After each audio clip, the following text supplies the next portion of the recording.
masing-masing, dan berarti membangun kesatuan yang akan memajukan sabda firman Tuhan dan yang pakai pengusaha untuk terima kasih Bapak untuk dalam nama Tuhan Yesus Kristus yang berdoa dan ucap syukur. Amin ya. Selamat sore semuanya teman-teman. Nah, hari ini kita akan belajar yang bagian kedua tentang gestur yang perlu diperhatikan waktu kita berkhotbah. Jadi kita mulai masuk ke praktisnya. Jadi gestur yang harus kita perhatikan waktu kita berkhotbah. Jadi kalau ngomong gestur itu sebetulnya tentang kepribadian juga. Jadi kalau saudara nanti pelajari sendiri lebih dalam secara psikologis, orang megang mic aja ada artinya, tangan kanan atau tangan kiri itu ada kalau lebih dalam. Tapi saya akan bagikan sedikit aja, mungkin ini akan lebih singkat. Jadi gestur yang perlu diperhatikan dalam berkhotbah, yang pertama gerakan tangan dan jari itu ternyata ada fungsinya. Jadi kenapa kok pengkhotbah yang memang yang tanda kutip yang lebih menarik hari-hari ini adalah ya yang alirannya karismatik ya. Itu istilahnya pecicilan. Jadi dia keluar dari mimbar, ada gerakan tangan segala macam dan gerakan jari. Nah, itu ternyata ada fungsinya. Jadi kalau di public speaking itu fungsinya adalah pertama jelas untuk menarik perhatian orang. Karena semua audiens itu punya karakter yang berbeda-beda. Tapi semua audiens itu punya satu yang kesamaan yang perlu kita pembicara perhatikan adalah ketertarikan pada benda bergerak. Jadi kalau misalnya ada di panggung pidato begitu, ya mungkin kaku, ngantuk pasti. Orang pasti ngantuk. Tapi kalau ada sesuatu yang bergerak di depan mimbar, apalagi kalau sekarang gereja-gereja besar itu ada di screen besar, itu biasanya mereka kalau pembicaranya banyak gerak, maka itu akan menarik perhatian orang. Jadi gestur tangan, khotbah kayak begini, itu menarik perhatian orang. Jadi orang itu gampang tertarik. Karena apa ya? Kemarin kita bahas, orang kalau duduk di sebuah gereja mendengarkan firman itu mesti terdistrak oleh kanan kirinya. Misalnya kanan kiri minta permen, nah itu kan pasti perhatian itu terdistrak. Firman itu tanda kutip terjeda, tercuri sedikit gitu. Jadi kalau orangnya tidak perhatian ya sudah hilang. Ya dia akan bingung fokus dengan buka permen, ya toh. Tapi kalau pembicara itu pakai gerakan tangan, maka dia akan menarik, minimal menarik perhatian orang-orang. Jadi tidak monoton gitu. Yang kedua adalah gerakan tangan dan jari itu bisa melakukan penegasan terhadap bahan khotbah juga. Jadi kalau khotbahnya tentang membuka pintu lah, tangannya kan pasti ada gerakannya tertentu. Nah, itu untuk memberikan penegasan terhadap bahan khotbah. Jadi kalau saudara perhatikan orang-orang yang KKR di mimbar, itu biasanya gerakan tangan itu sangat berpengaruh. Contoh paling gampang yang sering melakukan itu yang kasat mata adalah Benny Hinn, ya toh. Benny Hinn itu sering sekali, apalagi kalau sudah pembicara tanpa pegang mic atau mic-nya di wireless itu yang di kuping itu tangannya pasti kemana-mana. Nah, itu adalah salah satu cara bagaimana orang itu tanda kutip orang karismatik itu pintar menarik perhatian audiens yang segitu banyaknya ribuan, ya toh. Terutama kalau yang kemarin itu di Nginden ya itu ya kayak begitu. Jadi dia sudah enggak mikir pegang mic, gocekan enggak pikir. Jadi tangannya dia itu bisa digunakan untuk menarik audiens yang sedemikian banyak. Itu kemampuan seperti itu.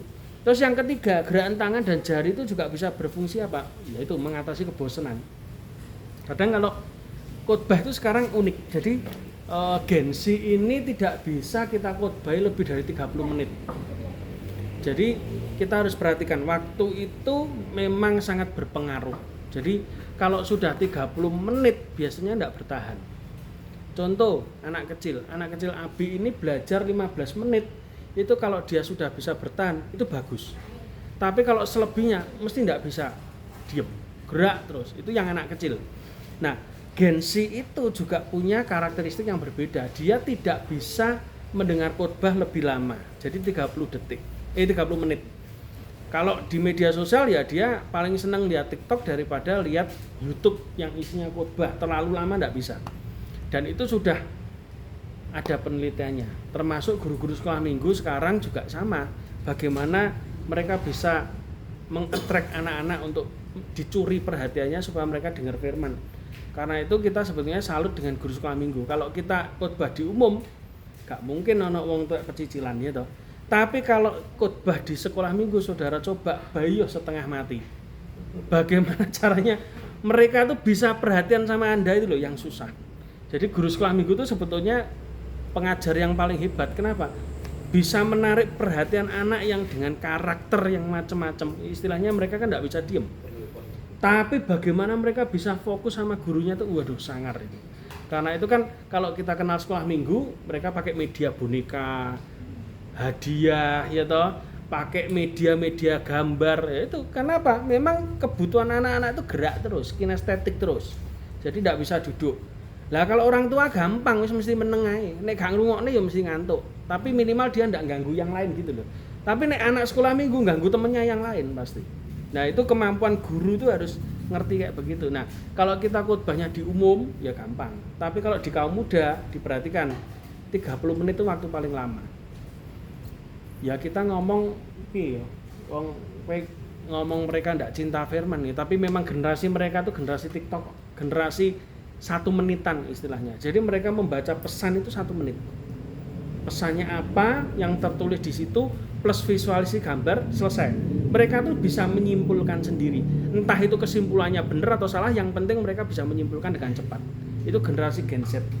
Karena itu khotbah di depan umum isinya lansia dengan orang yang Gen Z itu beda.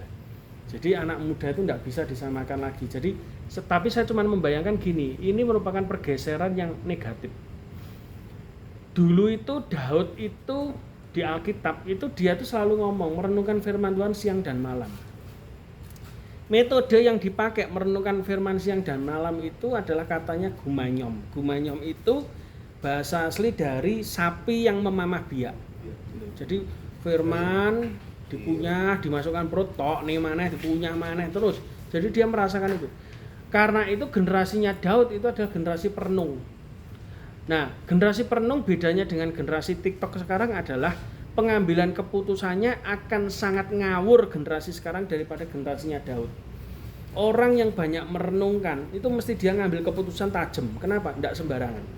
Tapi generasi TikTok sekarang ngawur. Hari ini aja sudah ada contohnya. Pacaran, hubungan gelap, mutilasi. Loh, ngamuk-ngamuk, gegeran.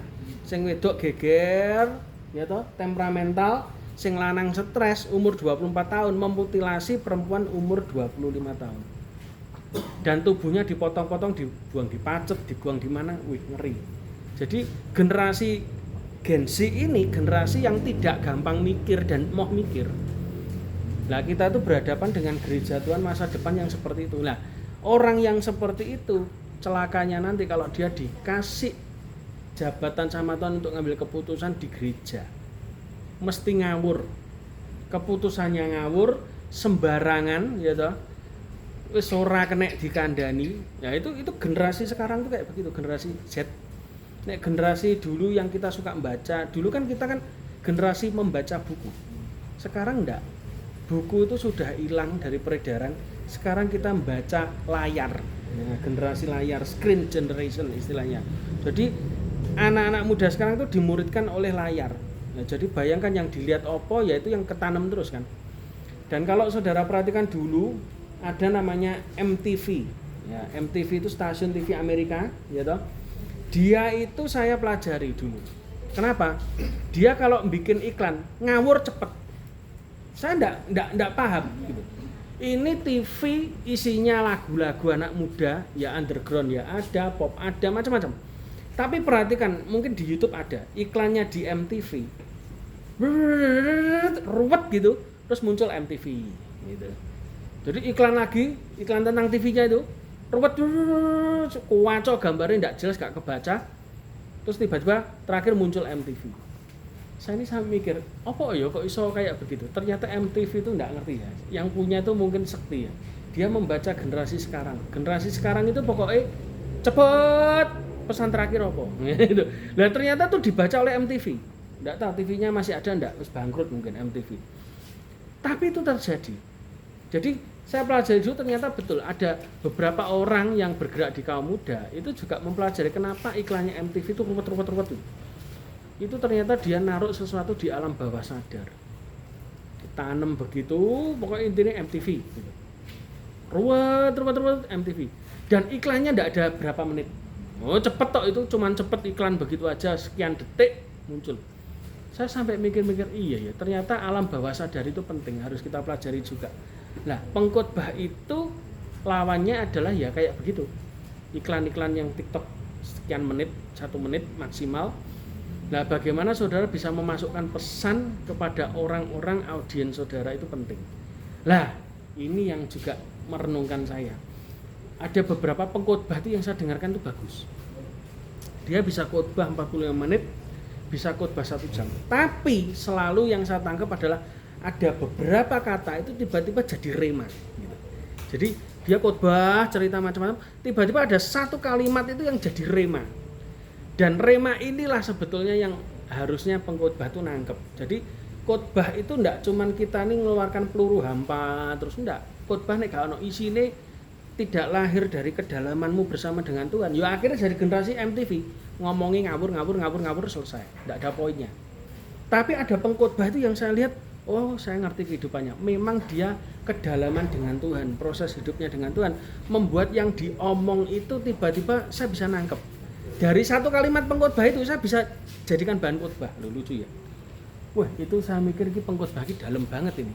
Ya pengkhotbahnya pernah kena kanker, mungkin saudara tahu ya. Namanya siapa? Sing gundul itu. Kakak JC Lantang, Billy Lantang gitu. Wah itu khotbahnya saya senang. Dia khotbah macam-macam ya toh. Tapi saya selalu bisa nangkep 1-2 kalimat itu bisa jadi bahan khotbah. Saya ngerti orang ini pasti punya kedalaman. Nah, orang yang punya kedalaman itu bisa dibaca oleh audiens. Khotbahmu itu apa toh? Gitu. Itu kelihatan loh, di panggung tuh kita seperti telanjang, showcase toh. Jadi kowe ngomong apa itu mesti yang ada dalam perenunganmu. Nek misalnya kamu ngomong sesuatu tapi orang nangkep, orang gak nangkep, alas percuma. Jadi pesannya itu harus nangkep. Kita tuh sedang menghadapi generasi screen generation. Jadi pesan yang masuk itu harus tepat. Nah, nanti kita akan belajar momentum. Nah, itu yang penting juga. Jadi dalam ibadah itu ternyata ada momentum-momentum yang harus kita pelajari. Kapan pesan itu bisa masuk ke spiritnya orang, atau kapan kita tidak harus mengucapkan itu supaya istilahnya orang itu tidak terganggu oleh pesan yang tidak penting. Nah itu juga nanti kita akan pelajari. Tapi itu secara spiritual ya. Yang kedua, gestur yang perlu kita perhatikan kalau kita dalam khotbah itu apa? Kontak mata dengan audiens. Jadi saudara lihat audiens itu, saudara ngerti orang ini ngapain. Kontak mata itu penting. Kenapa? Fungsinya yang pertama, karena supaya dari pihak audiens dia merasa diajak ngobrol. Kalau khotbah itu diajak ngobrol. Jadi ada pendeta dulu yang mungkin pendeta kuno, minderan mungkin. Tidak berani lihat matanya audiens. Akhirnya apa? Khotbahnya cuma dingkluk terus. Bosan. Saya tidak meragukan orang diurapi Tuhan. Tetapi beberapa kali saya melihat kontak mata itu penting di alam spiritual. Jadi orang tuh lihat mata. Kenapa? Kemarin yang seorang nabi perempuan tuh yang ketemu saya itu, ya dia cerita kebanyakan dia bisa ngerti spirit orang waktu lihat matanya. Waduh ngeri. Untung aku dibocok gak ono dusone ya toh. Nah nek kena kan ya telanjang saya. Tapi itu dia ngomong. Jadi kenapa dia khotbah tuh bisa tajam lihat matanya orang. Delok wong ning dia orang dari manapun dia tahu. Itu saya kaget. Jadi saya pikir-pikir oh ya bener juga ya. Tapi kan itu karunia juga. Tapi mata itu ya jendela hidup kan. Kalau matamu gelap, ya gelaplah seluruh hidupmu. Ya sudah. Jadi apa yang kamu lihat itu mempengaruhi seluruh kehidupan kita. Itu penting. Jadi mata itu secara spiritual penting sekali. Jadi saya sampai ingat ya, dulu itu kalau tidak salah lambang Israel itu dibentuk dari kayak itu, kayak segitiga, terus ada 2 mata gitu. Tapi diplesetkan oleh orang Illuminati, matanya jadi 1, mata Horus. Jadi segitiga matanya 1. Tapi orang Israel dulu logonya itu segitiga, pernah matanya 2. Jadi mata Tuhan yang melihat. Tapi dengan orang Illuminati ditutup 1 jadi mata 1. Itu yang terkenal sekarang tuh. Jadi piramid, lalu piramid terpotong, terus ada matanya lah itu. Diplesetkan gitu. Jadi setan tuh suka melesetkan sesuatu. Tapi mata itu penting, kontak mata itu penting supaya audiens itu merasa oh aku diajak ngobrol. Jadi bayangkan kalau kita ini ngajar sesuatu ndak lihat wajah orang, nggak lihat mata orang, kita dingkluk terus, wah bosan, nggak ada interaksi. Dan itu secara psikologis ya memang penting, mau nggak mau saudara kalau ngomong dengan orang, berhadapan dengan orang harus lihat kontak mata. Mata ini gimana, Anda harus lihat itu. Kalau begitu saudara sudah kehilangan, berat. Lah yang jadi masalah adalah kalau pengkhotbah itu ya itu tidak berani kontak mata, sudah matanya jelalatan kemana aja, itu mesti nanti tiba-tiba di tengah khotbah dia bingung sendiri. Kenapa? Orang yang kayak gitu bisa kita lihat, oh ini gak fokus, itu mesti ada masalah. Nah itu bisa terjadi. Yang kedua, kenapa kita harus ada kontak mata dengan audiens? Supaya kita itu tahu juga kondisi audiens. Jadi kalau kita tidak lihat orang yang duduk lah, bagaimana kita bisa ngerti, nyampaikan pesan itu harus masuk. Jadi kemarin saya sudah sampaikan bahwa Bapak Ibu sekalian, kita ini berkhotbah itu memasukkan pesan atau membawa pesan sampai terdelivery kepada audiens. Jadi kayak handphone itu loh. Kalau cuman send tok ya percuma, harus sampai deliver. Ya toh ngirim tok, tapi kalau cuman masuk di folder pengiriman ya percuma, enggak masuk. Tapi kita harus sampai terdeliver. Jadi pesan Tuhan itu masuk dalam jemaat. Jadi supaya kita tahu juga kondisi jemaat, cara duduknya nanti kita juga pelajari. Orang kalau duduk sudah kayak begini secara psikologis, itu dia sudah menutup pesan. Jadi saudara mau ngomong apapun, kalau orangnya sudah begini posisinya, oh ini berarti sudah tertutup. Nah, itu dari segi marketing ya. Kalau kita pelajari marketing, itu juga ada kelas namanya psikologis. Itu kalau sudah begini, ya berarti orangnya sudah nutup terhadap Anda. Atau biasanya yang sering kita lihat, goyang kakinya. Itu randang barbar umek. Nah itu biasanya kita harus ngerti, oh waktunya kita selesai. Ya sudah, saudara mbok teruske percuma, nggak masuk. Nah itu yang kadang kita harus. Tapi kadang pengkhotbah kan nggak begitu. Harus ngentek nih bahan khotbah kadung ditulis kok ya toh. Nah itu USP itu kan dilema, tergantung bagaimana saudara mensiasati. Jadi corone piye supaya dia tertarik sama kita. Yang ketiga, membuat suasana itu tidak membosankan. Tadi saya ngomong kalau khotbah kita nunduk terus baca terus kan ada toh zaman dulu orang khotbah tuh baca terus. Mari kita buka ayat ini artinya ini. Tidak pernah lihat orang, nunduk terus. Akhirnya apa? Khotbahnya monoton. Jadi kayak kita ini melemparkan sesuatu kepada orang, tapi orang itu tidak mau nangkap sesuatu. Ya sudah jatuh di depan. Itu kayak ada gambarnya di media sosial itu, orang ngomong, hurufnya muncul, tapi hurufnya itu jatuh ke bawah semua, tidak masuk ke telinga orang.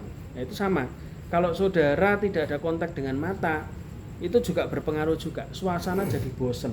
Karena itu ya kembali lagi, kalau kita khotbah harus lihat seluruh ruangan. Kalau ruangannya kayak gini muter, ya otomatis pengkhotbah tidak boleh lihat ke depan terus. Karena yang di kiri juga ada orang, yang kanan juga ada orang. Jadi panggung ini kalau bentuknya U, ya kita harus ke sana ke sini. Nah, kalau pernah saudara nonton konsernya Coldplay, ya Coldplay itu kan di tengah-tengah panggungnya. Ya dia ya gitu. Audiens itu enggak mungkin dia cuman depan tok. Enggak, wong dia di stadion.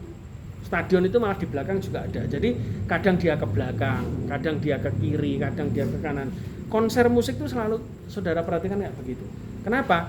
Ya karena memang stage-nya muter.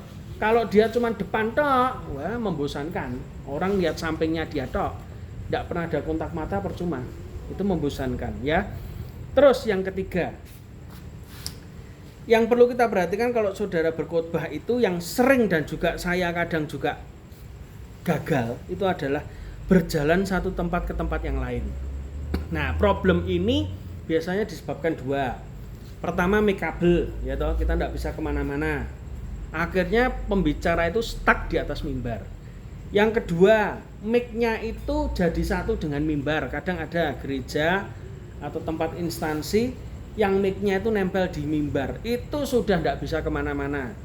Atau yang ketiga, yaitu tadi, pembicaranya lupa karena mimbarnya terlalu gede, itu juga pengaruh. Mimbar gede, akhirnya dia secara psikologis itu aneh. Orang itu kalau ada tempatnya sudah besar, nggak bisa kemana-mana karena merasa tempatnya sudah besar, nggak perlu kesana kesini kan. Itu secara psikologis. Jadi tergantung bagaimana saudara mengemas cara saudara berkhotbah. Tapi yang penting adalah jangan lupa untuk sesekali berjalan satu tempat ke tempat yang lain. Kenapa? Yaitu tadi kembali, audiens itu tidak bosen. Audiens itu lihat orang berkhotbah itu bukan kaset yang disetel. Enggak. Dia tuh lihat atraksi orang di atas mimbar. Karena itu kita pernah dulu waktu remaja. Kenapa waktu khotbah kita ngantuk? Tapi pada waktu perasaan gosip, seneng kita. Loh kenapa? WL pencilaan. Gitu? WL pencilaan, jogetan sana sini.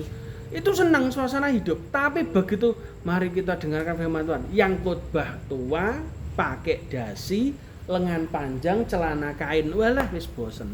Loh kenapa? Dia enggak beranjak dari mimbar.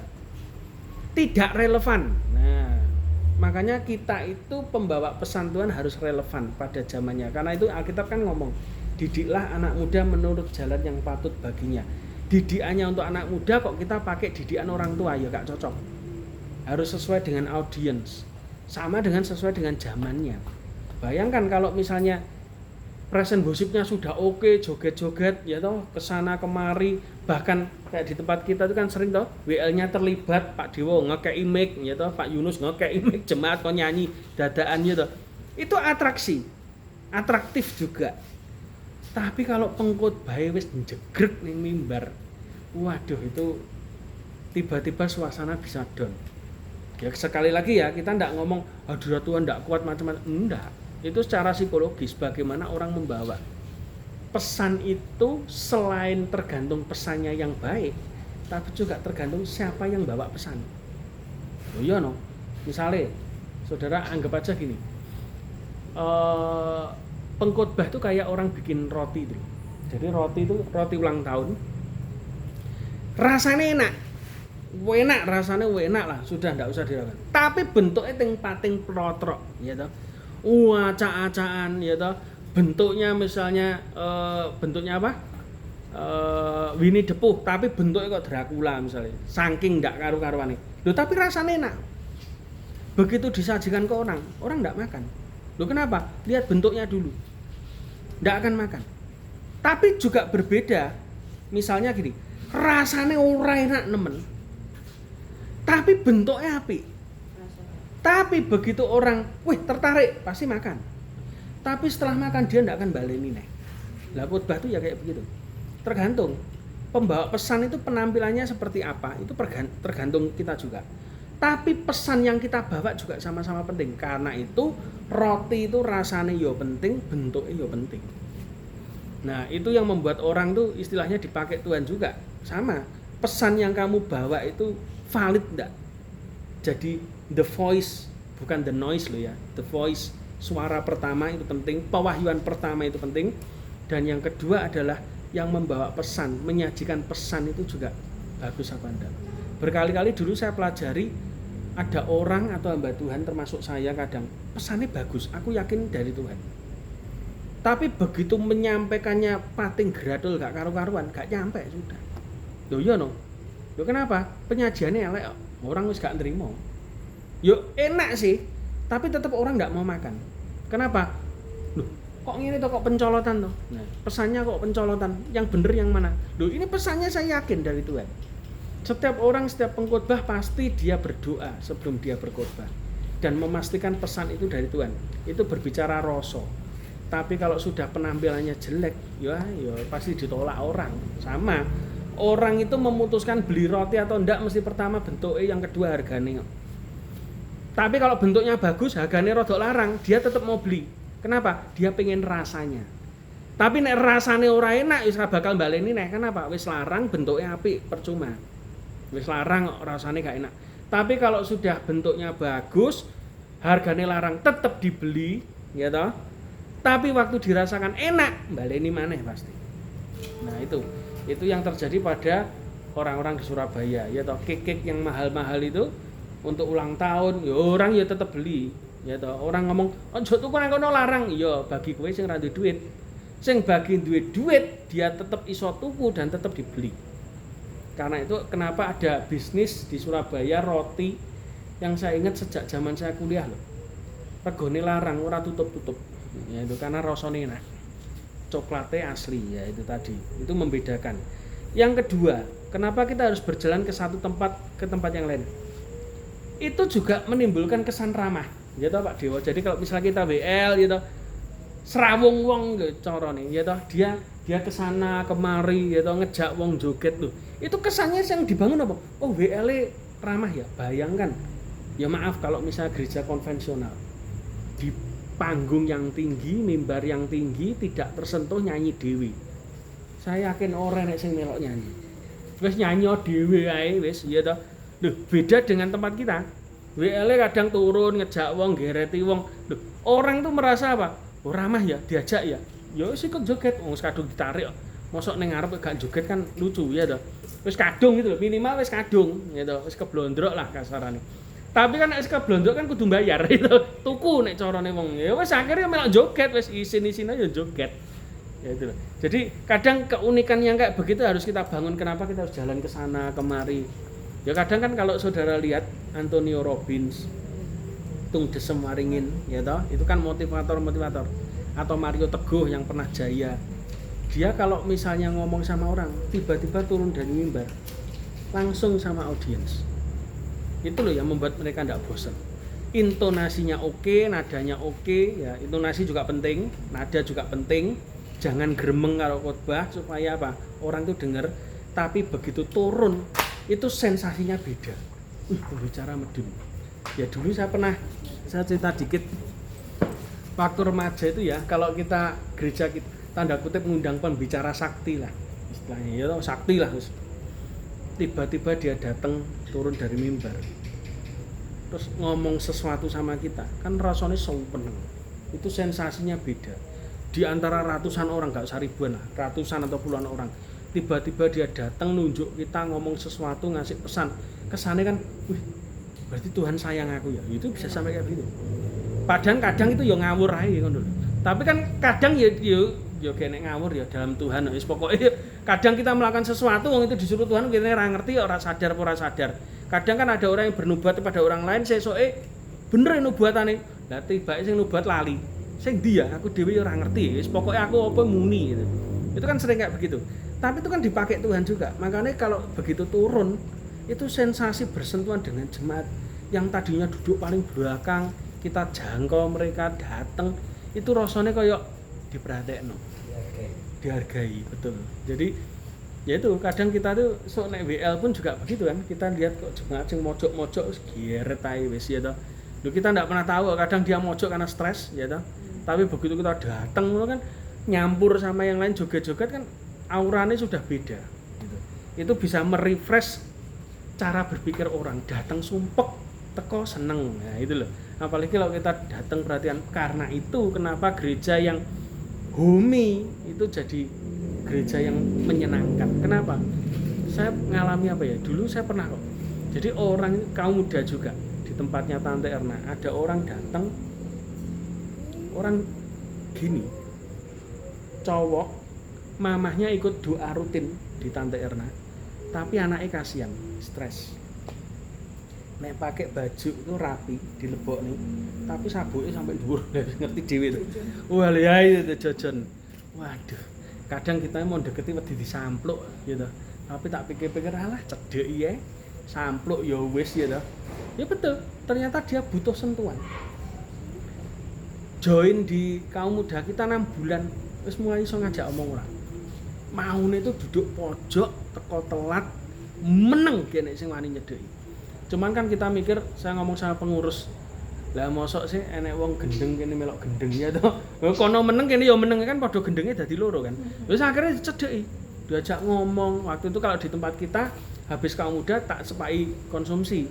Karena gembalanya ya nyepak itu saya nyuntuk mereka sebetulnya dari tempat saya yang lama. Tak adopsi di sini.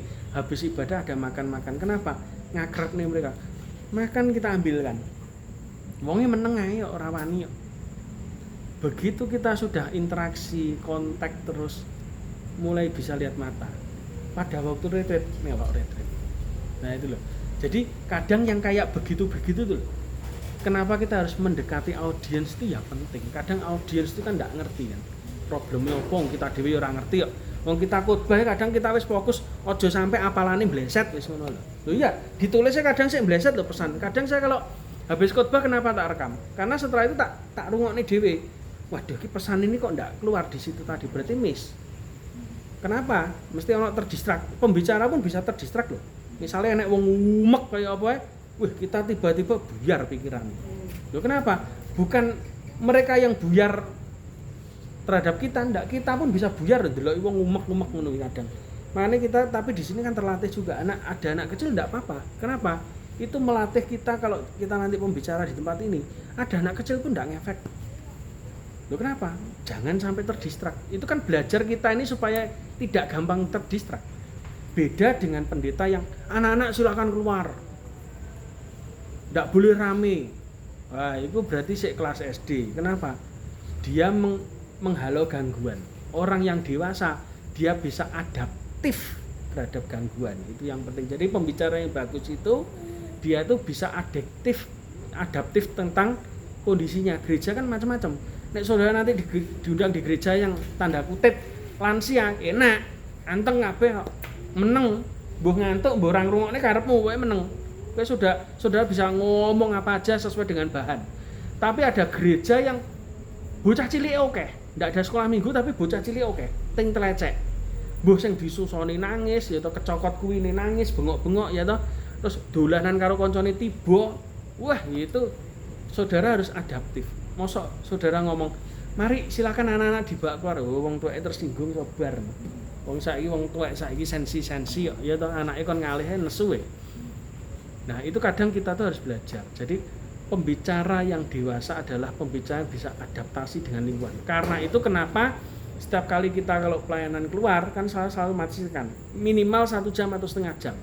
Kita harus sampai di gerejanya. Kenapa? Saya harus screening dulu loh. Gedungnya koyok piye, mimbare koyok piye, orang yang datang itu koyok piye, pendetone koyok piye, harus ngerti dulu. Karena kita kalau diundang khotbah orang ngerti ya pendetone ra kenal kabeh kok. Wong baru pertama kali. Jadi pembicara itu harus screening dulu tempatnya, harus ngerti. Oh, audiensnya sing teko. Lihat aja paling gampang. Audiens itu atau jemaat yang datang paling pertama itu. Itu wis kita gampang tahu gerejane koyo apa. Ya toh. Jadi jemaat pertama yang datang kita ngerti, oh wonge modelnya 11-12 seperti ini. Nek sing telat-telat iku wis pasti mbuh ora ngrungokne, mbuh males wis karepmu. Tapi yang memperhatikan itu mesti orang yang datang pertama. Jadi kita ngerti, oh wis ngerti lah, nangkep orangnya modelnya kayak gini, diajak ngomong iso senyum, oh berarti orang ini gampang terbuka untuk informasi baru. Tapi kalau diajak ngomong ora gelem mengolambene, cuman mesem tok lah, saudara harus tahu carane membuat dia guyu piye.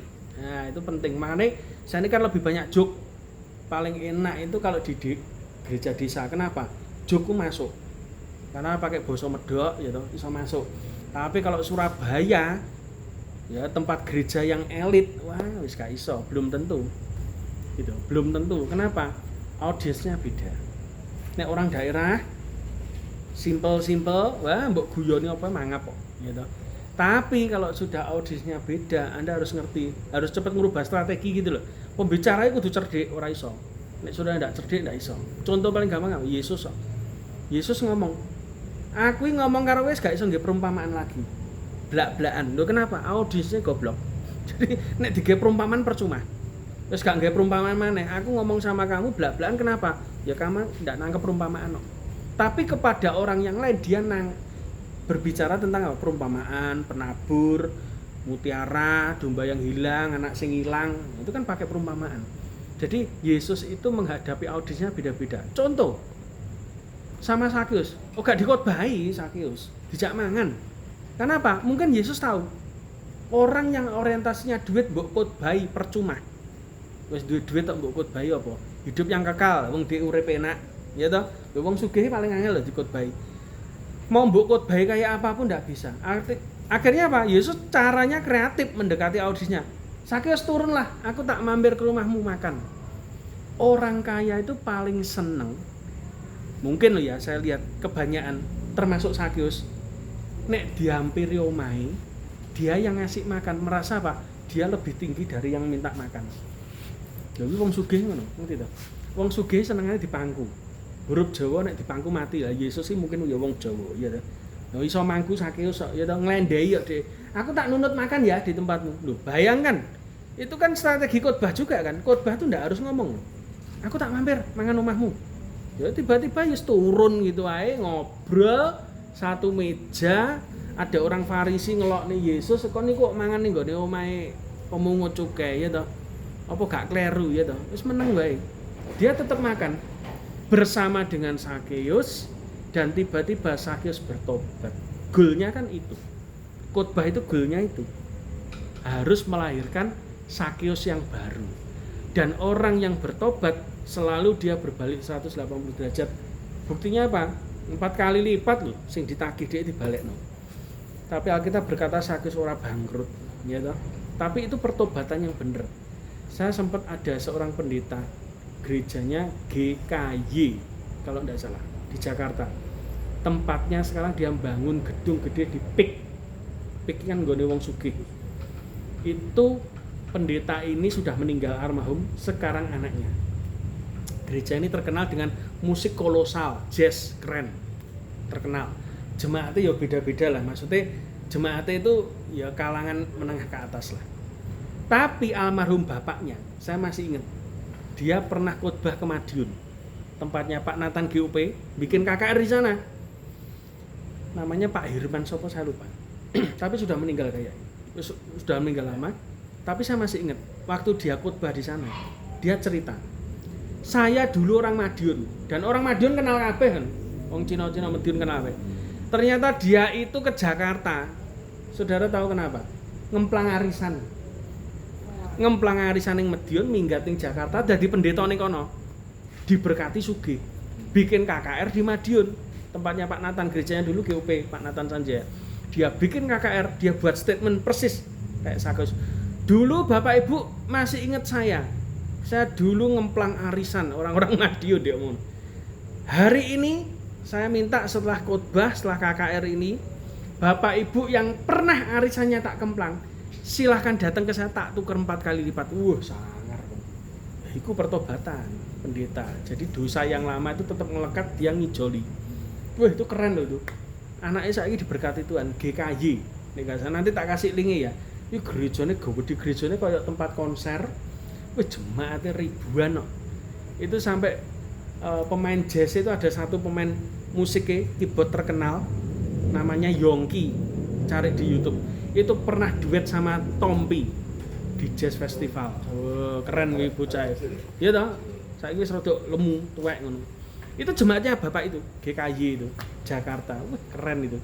Dia mengarasemen lagu-lagu lama tapi dengan irama jazz yang baru, keren. Asik, aku tak kasih linknya. Nah itu pertobatan itu kayak begitu. Jadi pengkhotbah itu harus melahirkan Sakeus baru loh. Ingat loh ya pesannya. Jadi pengkhotbah itu bukan acting di panggung, enggak. Bukan biar diundang lagi, enggak. Tapi pengkhotbah itu kebanggaannya kalau dia dalam satu gereja minimal ada satu Sakeus yang bertobat. Selama itu enggak ada, ya wis percuma. Karena itu terus terang, saya itu paling seneng kalau habis khotbah. Ada jemaat yang datang, khotbah pas loh tadi buat suami saya, kaget saya. Ya kenapa? Ya memang minimal itu ya pesannya nyampe. Apa yang kita khotbahkan, apa yang kita persiapkan menyentuh hatinya Sakeus itu tadi. Intinya kan mereka bertobat. Nek khotbah tok tapi tidak menghasilkan pertobatan, itu namanya motivator. Yes, eling-elingan. Motivator tidak merubah apa-apa, tidak menyelamatkan orang. Tapi orang yang berubah hidupnya seperti Sakeus itu adalah fokus kita berkhotbah. Jadi jangan lupa ya, fokus awal saudara menyampaikan firman kepada siapapun itu karena apa? Fokusnya itu tadi, mengubah hidup orang. Terus yang keempat, yang penting adalah ekspresi muka. Ekspresi muka. Jadi ini juga hubungannya dengan karakter orang. Jadi kadang ada pengkhotbah itu yang introvert, ya toh, kuaku. Tapi ada orang yang atraktif, sanguin, menyenangkan, lucu. Biasanya ini lulusan guru sekolah minggu yang naik tingkat jadi pengkhotbah umum. Itu biasanya atraktif, sanguin, muncul, sukacita, ekspresif. Contoh paling gampang yang sering kita undangan yaitu toh Samuel Sianto. Ini kan guru sekolah minggu. Ya toh.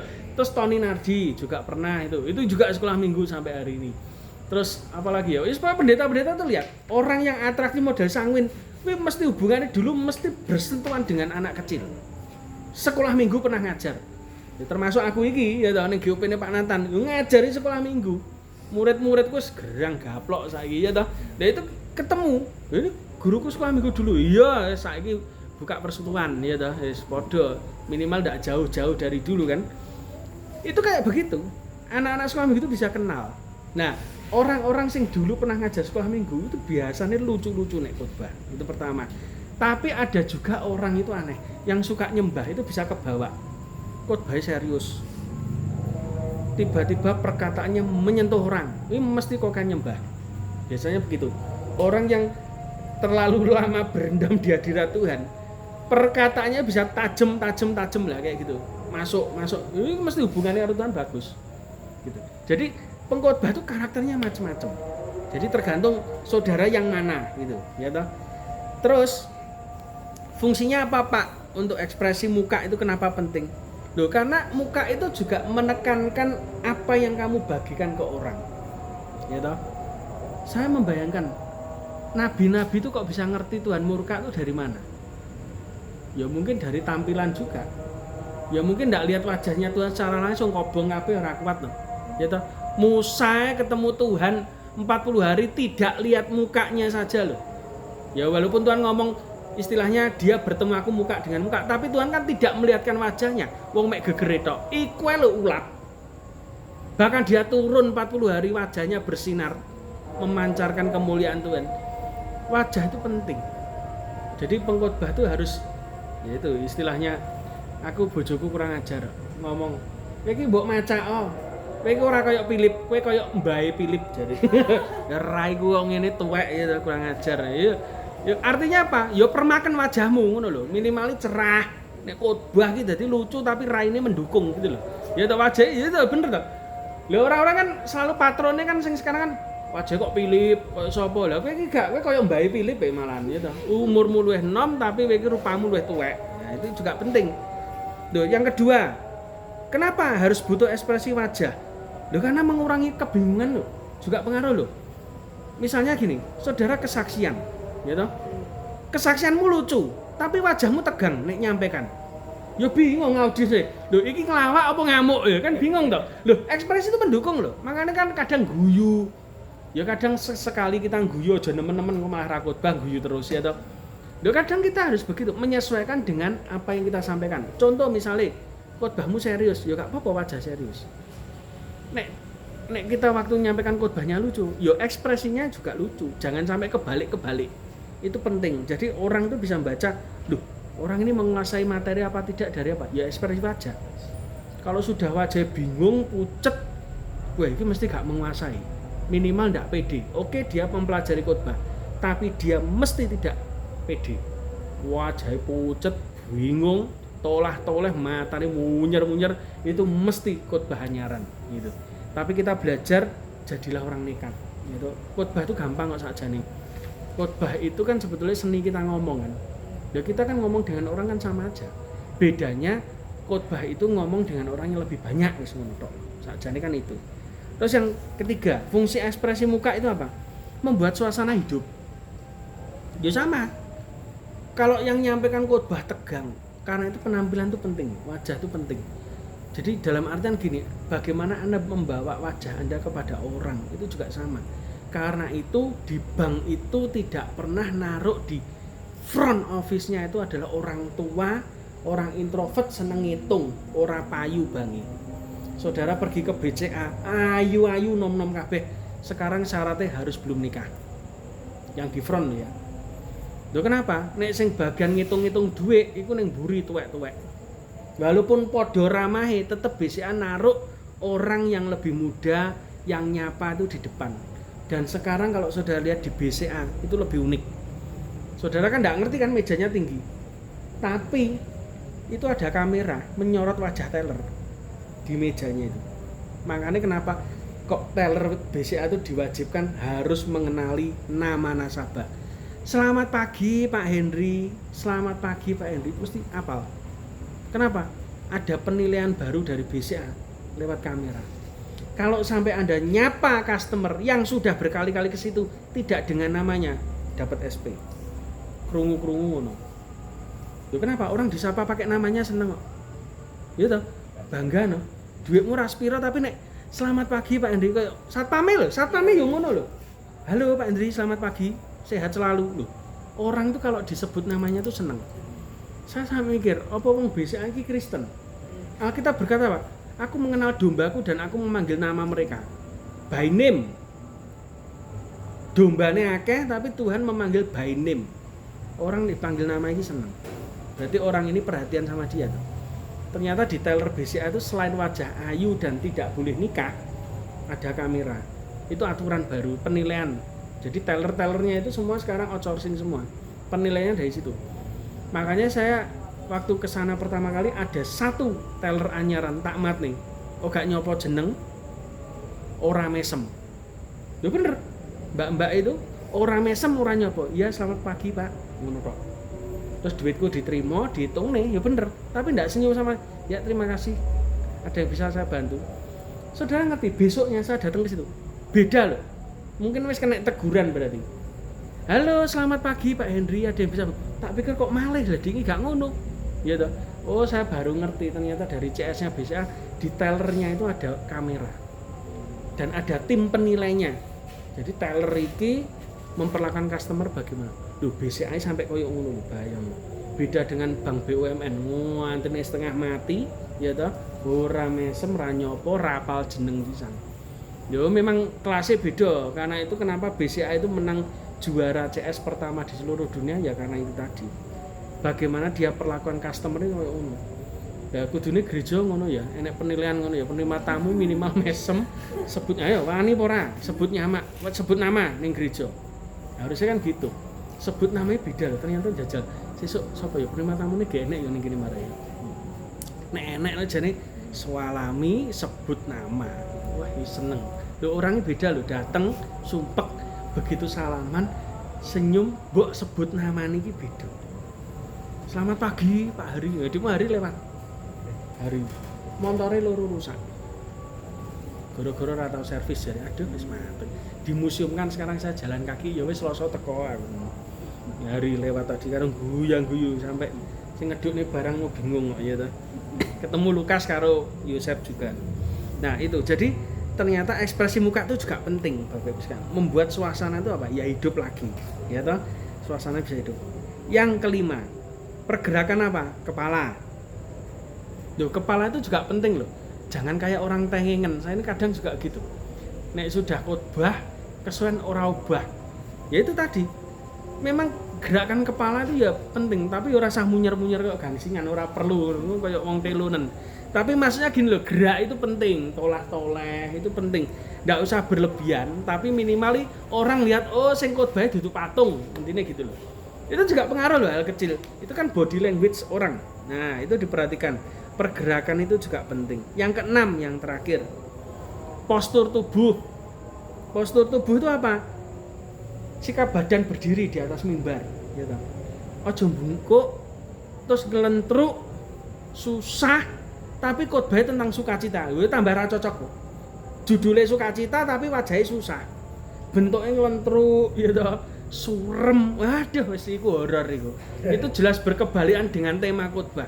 Jadi khotbah itu tubuhnya, postur tubuh Anda harus menguasai panggung. Minimal kalau mimbarnya di sini Anda geser ke kanan sedikit, ke kiri sedikit, itu postur tubuh menentukan.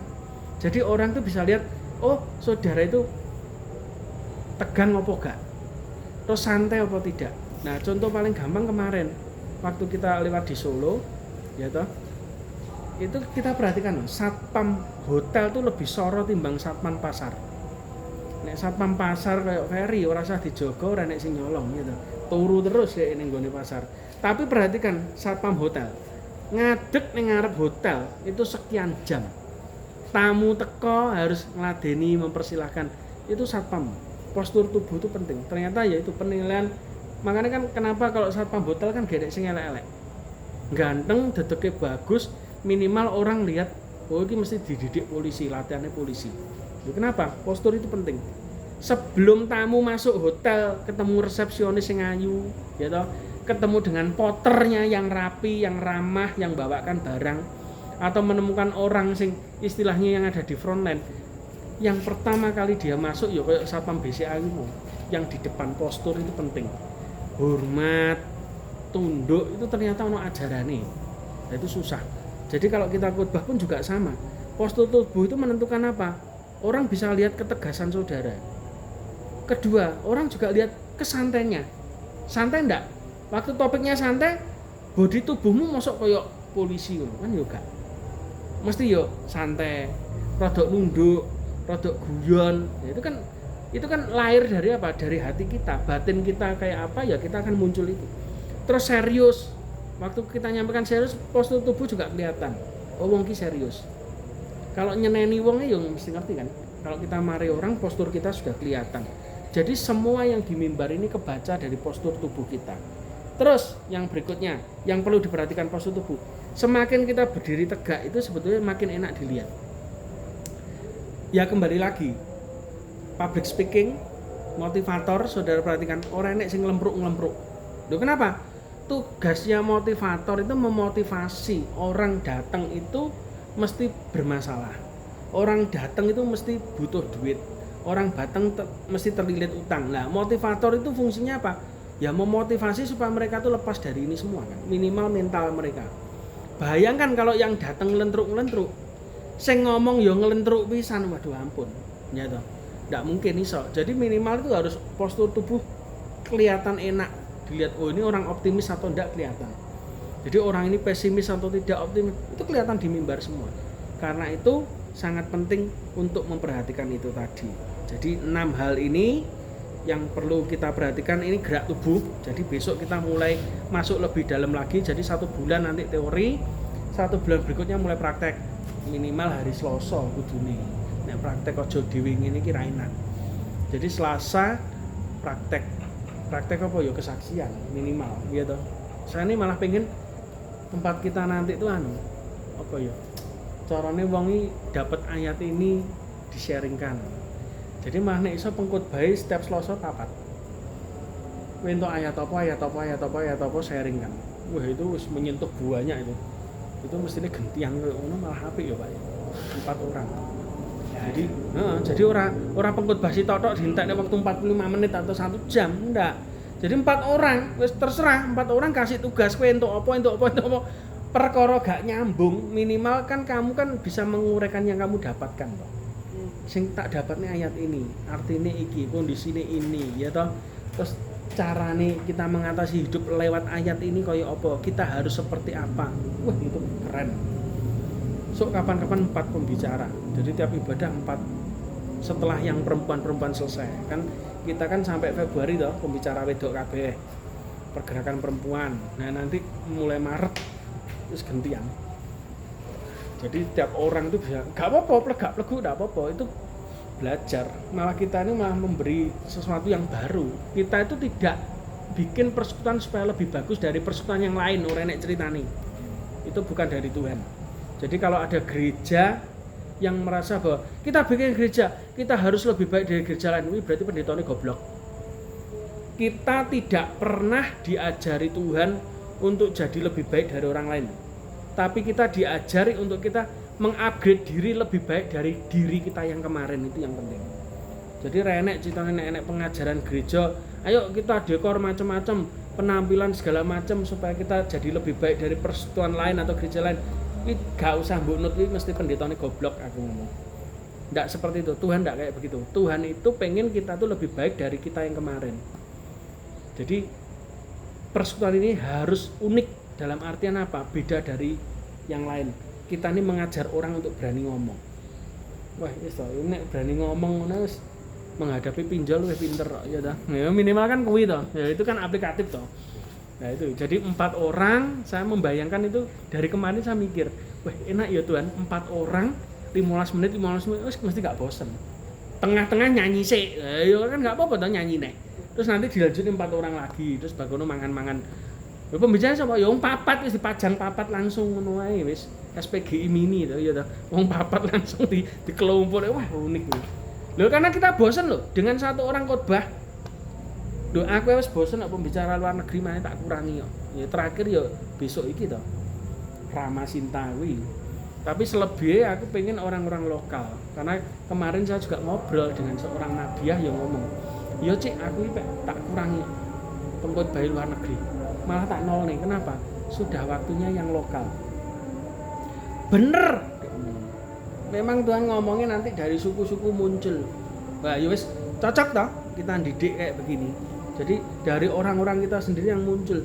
Engko 15 menit, ya toh engko suwi rada suwi dadi 2 orang. 30 menitan. Ya wis enak.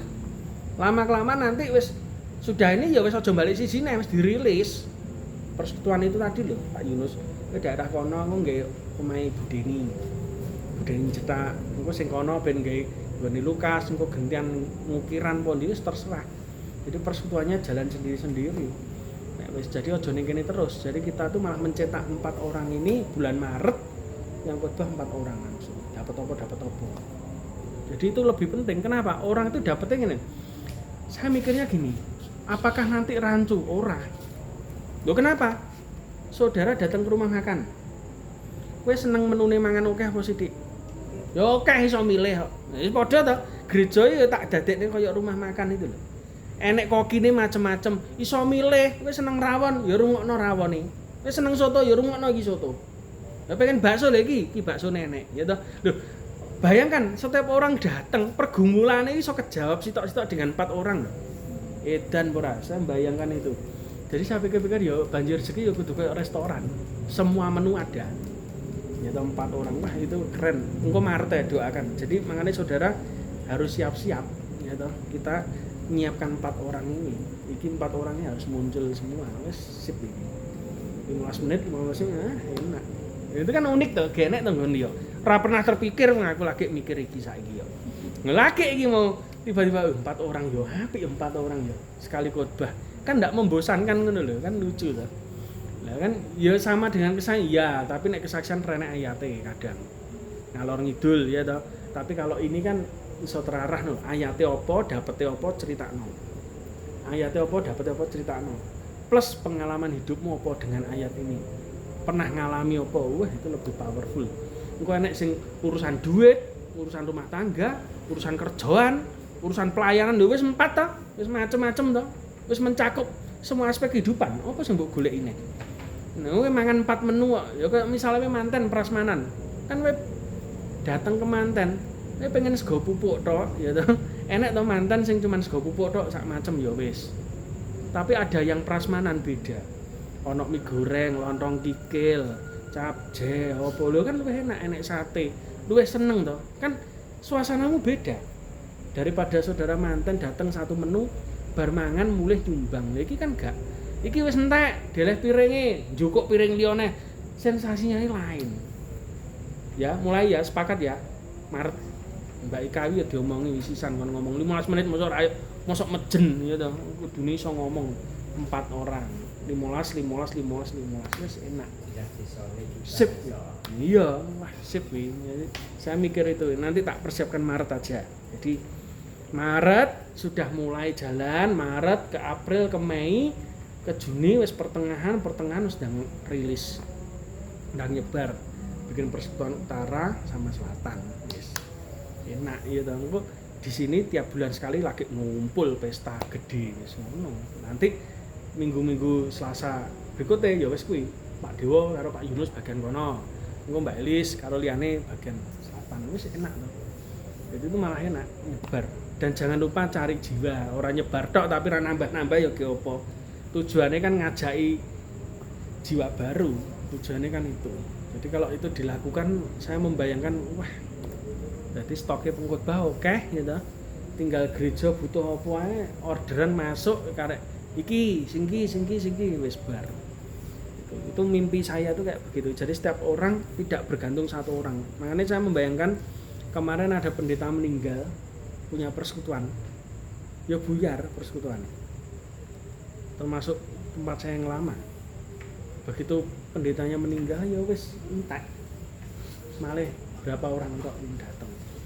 Itu. Jadi kita tidak boleh terpaku pada satu figur atau satu pembicara. Setiap orang harus mengembangkan potensinya masing-masing ya.